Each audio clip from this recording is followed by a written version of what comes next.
पहलगाम आतंकवादी आक्रमण पर जम्मू एवं काश्मीर लेफ्टिनेंट गवर्नर मनोज सिन्हा आज श्रीनगर में सेना मुख्य उपेन्द्र द्विवेदी एक बैठक कर समय एलजी पहलगाम आक्रमण दोषी सहित आतंकवाद भित्तिभूमि एवं इकोसिस्टम को नष्ट करने को सेना मुख्य को स्पष्ट भाव में कही से कहते आतंकवादी माने जेउठारे लुचि रहिचंती सेमानंकु खोजाखोजी कराजिबा उचित एवं सेमानंक अपराध पई कठोर दंड दियाजिबा उचित।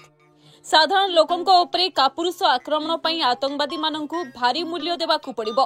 बैठक में सेना मुख्य उपेन्द्र द्विवेदी सहित जीओसी कमांडर सुचिंद्र कुमार, उपसेना मुख्य लेफ्टिनेंट जनरल प्रतीक शर्मा एवं जीओसी 15 कर्पस लेफ्टिनेंट जनरल प्रशांत श्रीवास्तव मध्य उपस्थित रहिथिले।